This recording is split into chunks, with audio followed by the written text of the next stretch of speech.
Ya no es ningún secreto que cualquier jugador que llegue a la NBA tiene prácticamente garantizada la riqueza de la noche a la mañana. Sin embargo, no todos empiezan en el mismo lugar. Algunos deben arrastrarse por el infierno solo para poder tocar un balón. Por ejemplo, Jimmy Butler ha contado cómo su madre lo echó de casa y que tuvo que vivir en casa de amigos durante el instituto. Mientras que otros nacen con una cuchara de plata en la boca y un tiro en suspensión listo para la NBA, desde adolescentes sin hogar hasta hijos de leyendas que nunca lucharon un día en sus vidas. Estas son las historias reales, las capas ocultas y las complejas verdades detrás de las mayores estrellas del baloncesto. Empezando por Jimmy Butler. En la cancha, su juego siempre se ha asociado con la dureza, pero esa dureza no surgió de la nada, nació de las cicatrices de su infancia, cuando se encontró sin hogar, vagando de casa en casa. Todo empezó cuando su padre lo abandonó siendo apenas un bebé. Pero la herida más profunda, la que forjaría su carácter, llegó a los 13 años, de la mano de su propia madre, quien le dijo: "No me gusta tu aspecto, tienes que irte". Imaginen el impacto psicológico de esas palabras, ser rechazado por las dos personas que debían darte amor incondicional. Ese abandono crea un vacío, una desconfianza fundamental en el mundo. Para el joven Jimmy, cada día era una prueba de supervivencia. Pasó los siguientes 4 años durmiendo en los sofás de sus amigos en Tomball, Houston. El baloncesto no era un deporte, era su único escape, el único lugar donde las reglas tenían sentido y el esfuerzo se veía recompensado. El gimnasio de su instituto se convirtió en su verdadero hogar y su equipo en su única familia.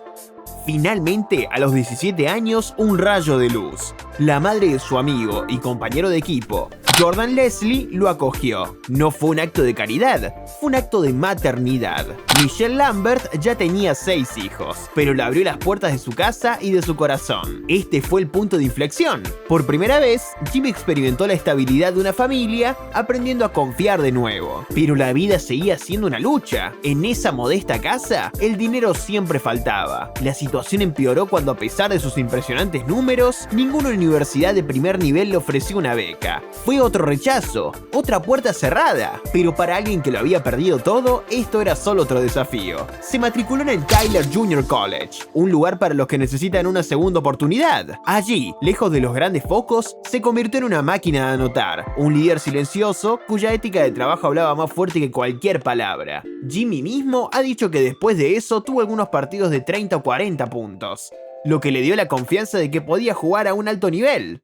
Esa confianza, ganada a pulso en la oscuridad, lo llevó a una beca de Marquette, donde el entrenador Buzz Williams vio más allá de los números. Vio el hambre, la resiliencia. El resto, como dicen, es historia. Su camino a la NBA fue imparable. Jimmy Butler no solo juega duro, es la personificación de la supervivencia. Cada canasta es un eco de su lucha. Cada defensa es un recordatorio de que nunca más volverá a ser abandonado. Pero mientras Butler luchaba por un techo a miles de kilómetros, Joel Embiid vivió una realidad muy diferente. Su historia a menudo se vende como un milagro africano, pero la verdad es más compleja. Su padre, Thomas, era coronel del ejército camerunés, una figura de autoridad y respeto. Su madre, Christine, conducía un Mercedes. Crecieron en un hogar de clase media alta con comodidades, incluida una sirvienta. El privilegio no era solo económico, sino también estructural. Irónicamente, a pesar de sus ventajas y su físico privilegiado, a Joel no le interesaba el baloncesto. Su pasión era el voleibol,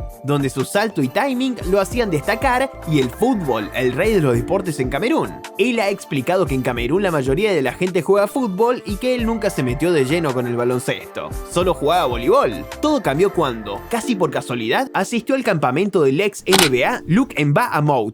Mbah a Moute, también camerunés, no solo vio en él a un futuro jugador, vio un reflejo de su propio viaje, vio la oportunidad de guiar a un compatriota, se convirtió en su mentor, su protector. Lo llevó al campamento de baloncesto sin fronteras de la NBA y en un acto de fe extraordinario se mudó con él a Estados Unidos, inscribiéndolo en su propia alma mater, la Academia Montverde. El ascenso de Embiid fue meteórico. Pasó de no saber jugar a ser un prospecto de 5 estrellas en apenas un par de años. De ahí a Kansas, donde su talento crudo era tan evidente como su falta de experiencia. Y solo un año después, el draft. Un anunciador lo anunció con gran fanfarria, exclamando: "Con la tercera selección, los Philadelphia 76ers seleccionan a Joel Embiid". Un camino mucho más tranquilo, sí, pero no exento de desafíos. Las lesiones plagarían sus primeros años, una adversidad de otro tipo. Su dureza no se forjó en la calle, sino en las salas de rehabilitación, luchando contra su propio cuerpo. Su famosa personalidad de troll en redes sociales, su trash talk, es una máscara diferente a la de Butler. No nace del dolor, sino de una confianza suprema, la de alguien que siempre supo, en el fondo, que tenía una red de seguridad. Pero si hablamos de supervivencia, tenemos que volver a América, a Chicago. Tenemos que hablar de Derrick Rose. Para él, llegar a la NBA no era un sueño, era la única salida de una pesadilla. Nació y se crió en Englewood, un barrio donde la esperanza era un recurso escaso. Varias noticias de la época daban cuenta de tiroteos y crímenes en el barrio, y de personas tiroteadas. Rose lo vio todo. Su familia lo sabía. Su talento no era solo un don, era un billete de lotería para toda la familia, y debían protegerlo a toda costa.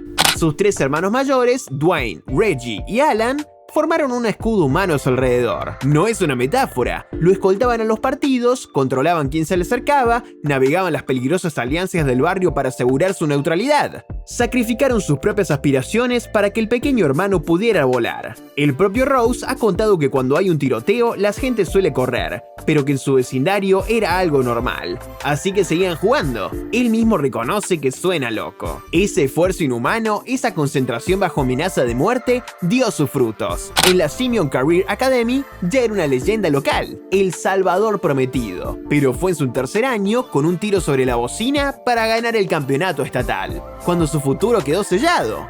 El peso de una ciudad entera comenzaba a posarse sobre sus hombros. Un año en Memphis fue un mero trámite. Chicago, su ciudad, la que tanto le quitó y tanto le exigió, lo estaba esperando.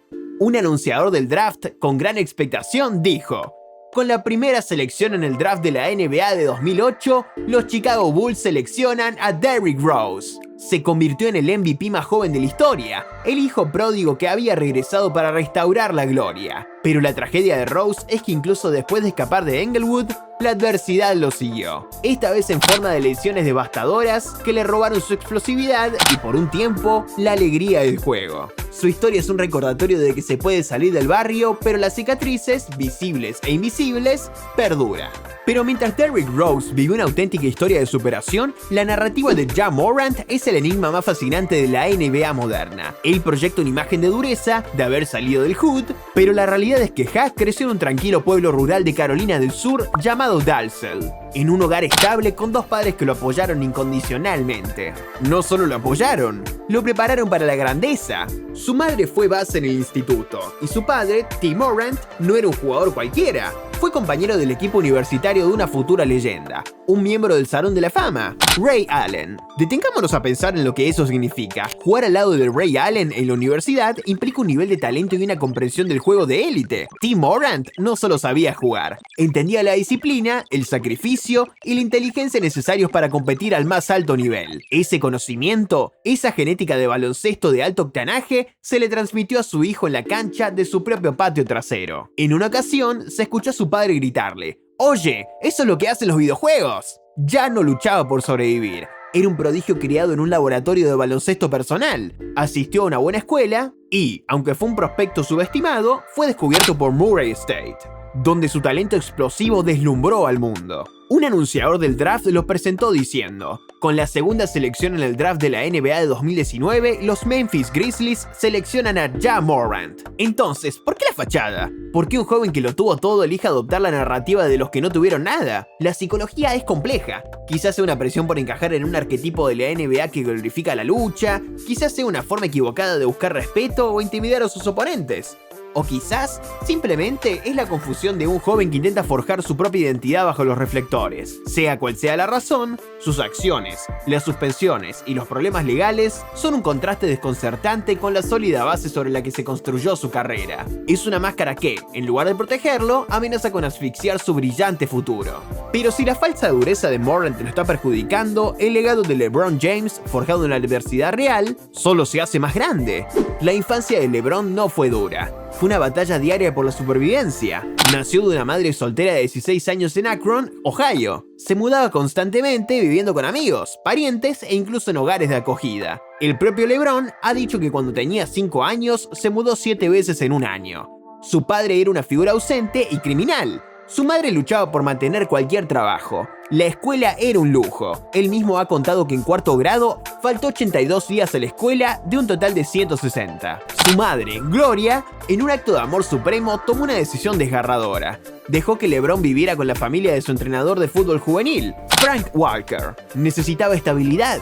LeBron ha reflexionado sobre cómo conoció a la familia Walker y cómo tenían un sistema de apoyo, lo que hizo que al año siguiente no faltara ni un día a la escuela. Y ahí es cuando todo cambió. El baloncesto organizado entró en su vida y el mundo estaba a punto de conocer al elegido. El resto es historia, un viaje indeseable a innegable que le permitió darle a su hijo, Bronny, todo lo que él nunca tuvo.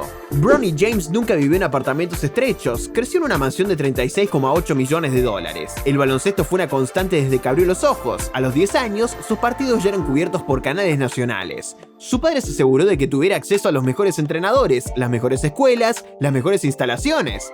Un camino pavimentado en oro. Pero el privilegio tiene su propio tipo de presión. Bronny no es solo el hijo de una estrella, es el heredero del rey. Carga con un apellido que es a la vez una bendición y una maldición. Cada uno de sus movimientos es analizado, cada error es magnificado. Enfrenta la etiqueta de Nepo Baby, un tipo de adversidad que su padre nunca conoció, y entonces la vida le lanzó un desafío real, uno que el dinero no podía solucionar. El 24 de julio de 2023, durante un entrenamiento, Bronny sufrió un paro cardíaco. Por un momento, el baloncesto dejó de importar. Su lucha ya no era en la cancha, sino por su propia vida. Ese evento lo marcó para siempre, dándole una perspectiva y una historia de superación que nadie le podrá quitar.